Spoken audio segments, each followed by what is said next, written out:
और दोस्तों एक बार फिर से स्वागत है अपने YouTube चैनल स्टडी विद विकास में।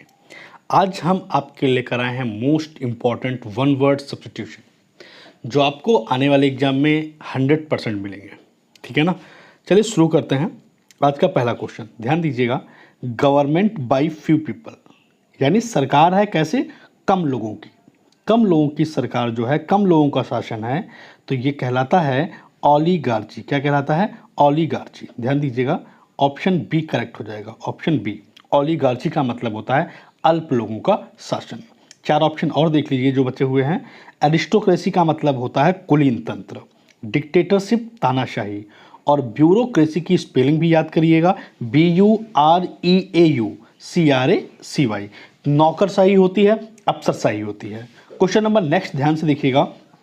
The state of living unmarried यानी जो अनमैरिड हैं, जिन्हें अनमैरिड रहना है, the state of living unmarried, तो जिन्हें कुंवारा रहना है, अनमैरिड रहना है, वो कहलाता है सेलिबेसी। क्या कहलाता है? सेलिबेसी। आप कह सकते हैं सेलिबेसी। ऑप्शन नंबर एक सही हो जाएगा। बाकी ऑप्शन बता देता हूँ। नियोगैमिस्ट का मतलब होता है, ध्यान दीजिएगा, नियोगैमिस्ट का मतलब जिसकी नई नई शादी हुई हो। इम्प्लोरर, वैसे इम्प्लोर का मतलब होता है प्रार्थना करना, और इम्प्लोरर का मतलब होता है प्रार्थना करने वाला। चैपरॉन बहुत बढ़िया शब्द है, मोस्ट इंपॉर्टेंट वर्ड है चैपरॉन। चैपरॉन का मतलब होता है संरक्षिका, एक ऐसी महिला जो अपने बच्चों का संरक्षण करती है या किसी का भी, तो चैपरॉन होती है संरक्षिका। जैसे रानी लक्ष्मीबाई जो थी एक संरक्षिका थी, है ना। तो चैपरॉन का मतलब संरक्षिका। अगला को देखिएगा ध्यान से। अगला है an event which happens once in 5 years। An event कोई घटना, विच हैपन्स जो घटी हो, वंस इन 5 years 5 सालों में एक बार घटी हो। ठीक है ना, तो क्या कहते हैं? तो सेप्टेनियन, इंट्रेग्नम, पन या क्विनक्वेनियल। तो इसका सही जवाब हो जाएगा option number B.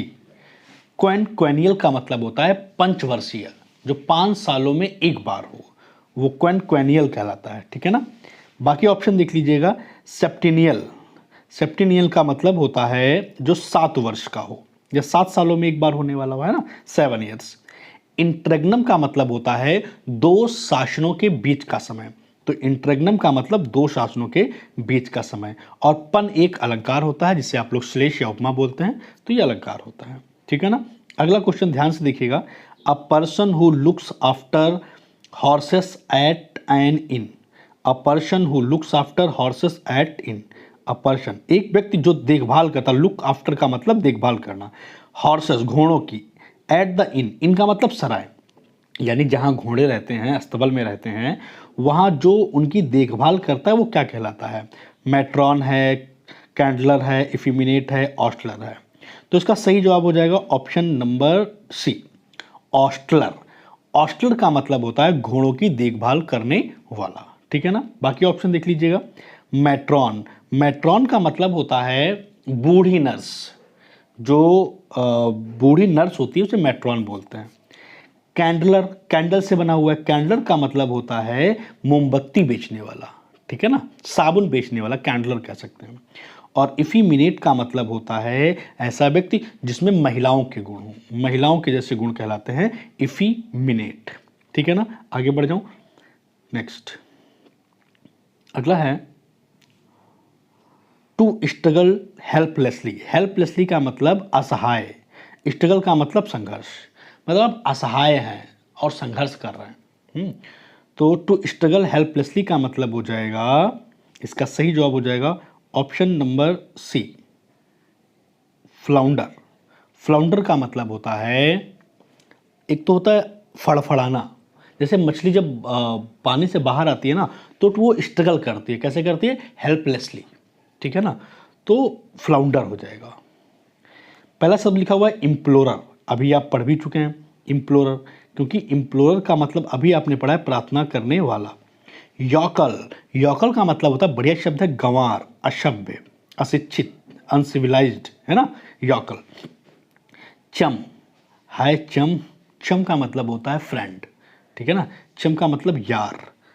Okay, next question number next देखिएगा ध्यान से, बीइंग अनेबल टू पे वंस डेप्ट, जो अनेबल है यानी टू पे अदा नहीं कर पा रहा है, क्या, वंस डेप्ट यानी अपना कर्ज।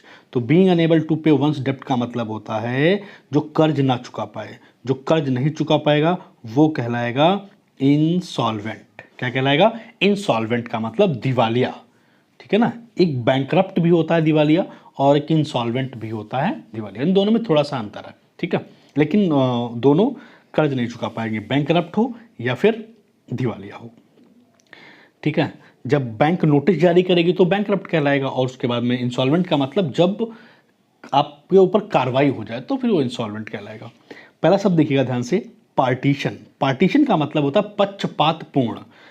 एसेटिक का मतलब होता है सन्यासी, तपस्वी। और एक शब्द लिखा हुआ है बोहेमियन, ये देखिएगा, आप बोहेमियन सॉन्ग सुनते होंगे, तो बोहेमियन क्या होता है? जो समाज से हटकर काम करे, जो समाज के जो नियम कानून होते हैं, धार्मिक परंपराएं होती हैं, उनको नहीं मानता है, वो अपने अकॉर्डिंग जीता है जिंदगी। तो बोहेमियन का मतलब जो समाज से हटकर काम करे, वो बोहेमियन है, ठीक है ना। सब समझ में आ रहा है? ठीक है, अगर वीडियो अच्छा लग रहा है तो लाइक कमेंट जरूर करिएगा और हो सके तो शेयर भी कर दीजिएगा। अगला है government by officials in a state. Government by officials, जो ऑफिशियल लोग होते हैं, नौकरशाह होते हैं सरकार, इन अ स्टेट, राज्य में। तो government by official in a state, इसका मतलब हो जाएगा यानी जो ऑफिशियल्स हैं, बाबू लोगों का शासन है किसी राज्य में, बाबू लोगों का शासन क्या कहलाता है? तो इसका सही जवाब हो जाएगा ब्यूरोक्रेसी। क्या हो जाएगा? ब्यूरोक्रेसी। ऑप्शन नंबर बी सही हो जाएगा, ठीक। बाकी ऑप्शन देख लीजिएगा। एरिस्टोक्रेसी का मतलब कुलीन तंत्र, जो उच्च वर्ग के लोग हैं। डिक्टेटरशिप, तानाशाही। और प्लूटोक्रेसी मोस्ट इंपॉर्टेंट वर्ड है, याद कर लीजिएगा। प्लूटोक्रेसी का मतलब होता है अमीरों का शासन, धनिकों का शासन, जो धनी लोग हैं, ठीक है। आई होप समझ में आ रहा होगा। क्वेश्चन नंबर 8 देखिएगा, that can be rooted out, जिसको रूटेड आउट किया, जिसको समूल नष्ट किया जा सके। That can be rooted out, जिसको नष्ट किया जा सके, समूल नष्ट मतलब जड़ सहित उखाड़ फेंका जाए, दैट इज कॉल्ड देखिएगा ध्यान से, इसका सही जवाब हो जाएगा इरेडिकेबल। क्या हो जाएगा? इरेडिकेबल।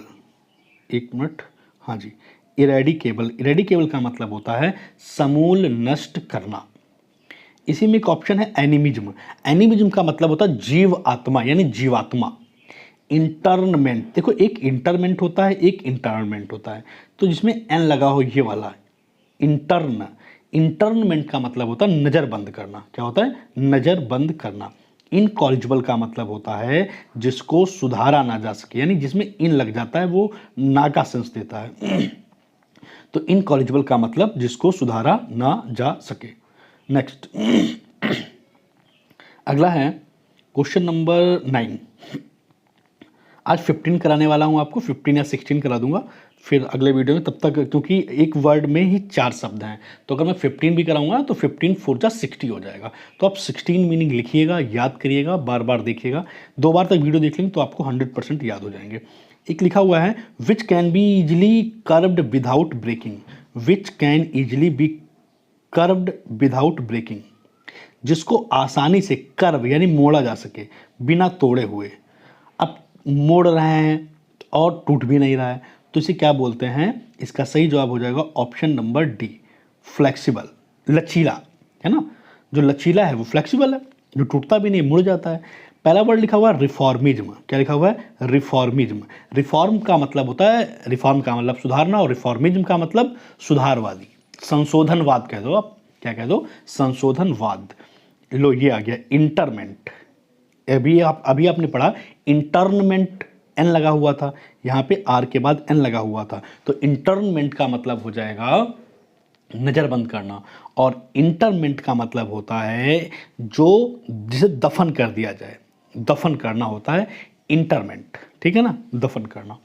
और यहाँ पे एक शब्द लिखा हुआ है कैनिबल। कैनिबल का मतलब होता है नरभक्षी, ठीक है, नरभक्षी।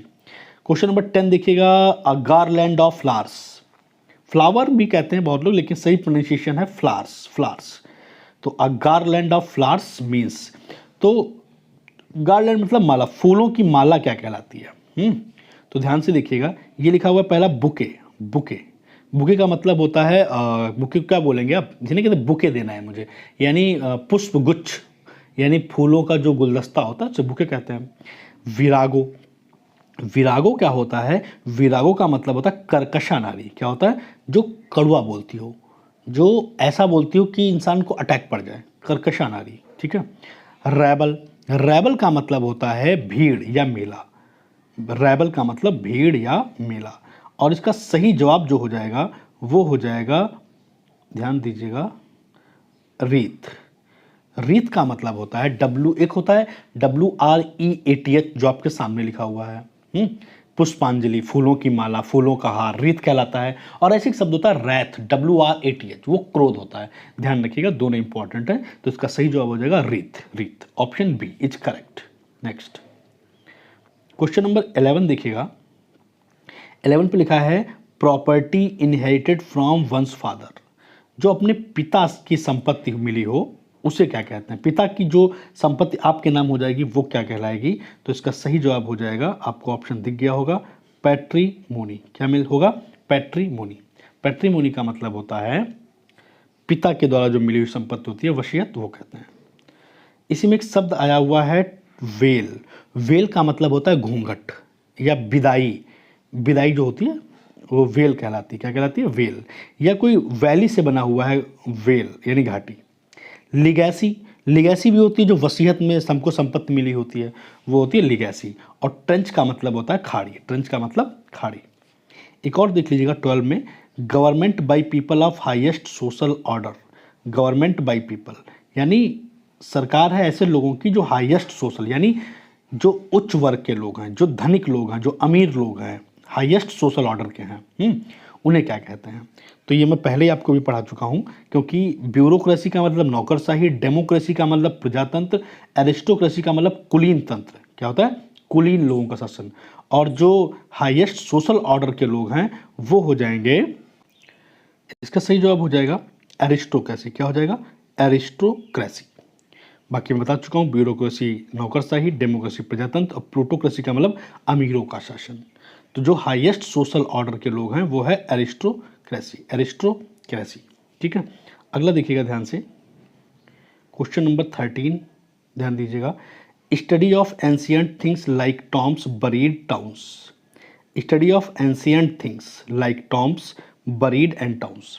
आपको स्टडी करनी है, अध्ययन करना है एंशियंट चीज़ें, जो प्राचीन काल की चीज़ें हैं, पुरानी चीज़ें हैं, जैसे टॉम्स। टॉम्स मतलब मकबरे, कब्रें, या बरीड टाउन्स जो जले हुए जगह हैं, यानी प्राचीन चीज़ों का अध्ययन कहलाता है आर्कियोलॉजी। क्या कहलाता है, आर्कियोलॉजी। ऑप्शन सी हो जाएगा। आर्चियो कह दो, आर्कियो कह दो, एज यू विश। ठीक है ना। इसमें एक शब्द लाया है पैलेंटोलॉजी। देखिएगा ध्यान से, पैलेंटोलॉजी, ये वाला। पैलेंटोलॉजी का मतलब होता है जीवाश्म विज्ञान। नीमोलॉजी, पहले आप ये देखो, जीनियोलॉजी क्या होता है। जीनियोलॉजी का मतलब होता है वंशावली, वंश का अध्ययन, है ना। और जो नीमो लिखा हुआ है, नीमो की जगह पर आप न्यूमेरो कर लो। क्या कर लो, न्यूमेरो, यानी NUMEROLOGY, न्यूमेरोलॉजी। तो न्यूमेरोलॉजी क्या हो जाती है, अंक शास्त्र हो जाता है, जो आपके अंक देखकर, जैसे वो कोई कहेगा कि इसमें से कोई अंक चुनिए, आपने अंक चुना 7, तो वो ज्योतिषाचार्य जो होगा वो 7 नंबर दे, आप जब चुन लेंगे तो फिर वो 7 के अकॉर्डिंग बताएगा कि बच्चा तेरी नौकरी बहुत जल्दी लगने वाली है, तेरी शादी होने वाली है, तो बर्बाद होने वाला है। तो जो अंकों के हिसाब से जब आपके जीवन के बारे में, आपके भविष्य के बारे में बताया जाए तो वो कहलाता है न्यूमेरोलॉजी। क्या कहलाता है, न्यूमेरोलॉजी, NUMEROLOGY, न्यूमेरोलॉजी। नेक्स्ट एक और है 14, देखिएगा। टू बैनिश और turn out of social and fellowship. To banish, banish कर देना, निकाल देना, टर्न आउट, बाहर निकाल देना, ऑफ सोसाइटी, समाज से, एंड फेलोशिप, फेलोशिप से भी। तो किसी को समाज से बाहर कर देना, स्कूल से बाहर कर देना, तो दैट इज कॉल्ड ऑस्ट्रासाइज। क्या कहलाता है, ऑस्ट्रासाइज का मतलब बहिष्कृत करना, समाज से बाहर करना। ठीक है। पहला शब्द लिखा हुआ है एक्रोबैट। एक्रोबैट का मतलब होता है नट। नट सुने होंगे, जो आपने देखा होगा कि रस्सी पर छोटे छोटे बच्चे चलते हैं, फिर ऊपर बर्तन रख लेते हैं सिर पर, और फिर रस्सी पर पूरा चलते हैं, that is called Acrobat. Acrobat का मतलब होता है जो नट लोग होते हैं। डायाट्राइब का मतलब होता है कटु आलोचना, जो बहुत बुरी तरीके से आलोचना की जाती है, दैट इज कॉल्ड डायट्राइब। नेक्स्ट है ज्यूरिस्ट। ज्यूरिस्ट का मतलब दोस्तों, ज्यूरी का मतलब होता है न्यायाधीशों का समूह। ज्यूरी, ज्यूरी का मतलब न्यायाधीशों का समूह, लेकिन इसमें शब्द आ गया है ज्यूरिस्ट, तो ज्यूरिस्ट को आप, ये न्यायाधीशों से संबंधित होगा, जो न्याय करने वाला है वो ज्यूरिस्ट है। ठीक है, नेक्स्ट है, ध्यान दीजिएगा, रिबेलियस और अपोजिंग द अथॉरिटी। मतलब कोई रिबेलियस है, विद्रोही है, अपोजिंग है, अपोजिंग का मतलब जो विरोध करता है, किसका, अथॉरिटी का, यानी विद्रोही या विरोध करने वाला होता है, उसे कहते हैं, ऑप्शन नंबर, पहले चारों ऑप्शन देखिएगा आप, इंसर्जेंट। क्या हो जाएगा, तो इसका सही जवाब हो जाएगा इंसर्जेंट। क्या हो जाएगा, इंसर्जेंट। इसका सही जवाब हो जाएगा इंसर्जेंट। ध्यान से देखिएगा, इंसर्जेंट। इंसर्जेंट का मतलब होता है जो विरोधी है, जो अथॉरिटी का विरोध करता है, अपोज करता है, वो कहलाता है इंसर्जेंट। और इसी में एक दूसरा शब्द है, बहुत ही बढ़िया शब्द है, इंट्रांसीजेंट। इंट्रांजीजेंट का मतलब हो जाएगा जो हठी है, जो कट्टर है, जो विरोधी है ना, जो जिद्दी है, वो हो जाएगा इंट्रांसीजेंट। इंट्रांसीजेंट यानी जो कट्टर है, जो हठी है, जिद्दी है। इन इंडो देख लीजिएगा, इन इंडो एक जो है, इन इंडो का मतलब होता है जो वक्रोक्त अलंकार होता है, वक्रोक्त अलंकार को बोलते हैं इन इंडो। और एक शब्द लिखा हुआ है, बहुत ही बढ़िया शब्द है, इंडिजिनस। इंडिजिनस का मतलब होता है जो स्वदेशी है, देशज है, वो इंडिजिनस कहलाता है। आज का लास्ट देख लीजिए 16, मैं आपको 16 करा रहा हूँ, और 16 की अगर मल्टीप्लाई आप 4 से करेंगे तो 64 हो जाएंगे। तो आपको 64 ये मीनिंग क्या करने हैं, एक रजिस्टर पर राइट डाउन करने हैं, उन्हें बाद में याद करना है, तो ऐसे आपके 1 वर्ड तैयार हो जाएंगे। ठीक है ना, तो that which is morally dangerous, that which is morally dangerous, जो नैतिक रूप से खतरनाक है, जो नैतिक रूप से खतरनाक है, उसे क्या बोलते हैं। ठीक है ना, ध्यान से देखिएगा, ये तो सारे से वर्ड पहले देखिएगा आप, हाँ सारे वर्ड्स देखिएगा। तो पहला शब्द लिखा हुआ है कैडावरस। कैडावरस, तो कैडावरस का मतलब होता है जो लाश के जैसा दिखाई दे। कैसा दिखाई दे, लाश के जैसा, मरा हुआ प्रतीत हो, तो कैडावरस होता है। एक बी शब्द लिखा हुआ है डिफॉल्केशन। क्या लिखा हुआ है, डिफॉल्केशन। डिफॉल्केशन का मतलब होता है गबन करना, घोटाला करना, गबन करना या फिर घोटाला करना। ठीक है, और एक चौथा शब्द लिखा हुआ है पेस्टिफरस।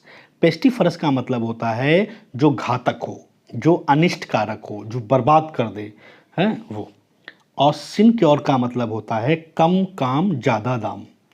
जैसे आपकी प्राइमरी की नौकरी है, आप मास्टर मास्टराइन बनेंगे तो सिनक्योर हो जाएंगे, यानी कम काम और दाम मिलेगा ज़्यादा, कम काम ज़्यादा दाम। तो ओवरऑल इसका सही जवाब हो जाएगा that which is morally dangerous means pestiferous. Option number D सही जवाब हो जाएगा, ऑप्शन नंबर डी। तो वीडियो कैसा लगा कमेंट बॉक्स में जरूर बताइएगा। अगर आपको वीडियो समझ में आ रहा है, पसंद आ रहे हैं, तो आप लाइक शेयर करिएगा, कमेंट करके भी बताइएगा। मिलते हैं नेक्स्ट वीडियो में, तब तक के लिए गुड बाय, टेक केयर, अपना ख्याल रखिएगा, स्वस्थ रहिएगा। मिलते हैं नेक्स्ट वीडियो में।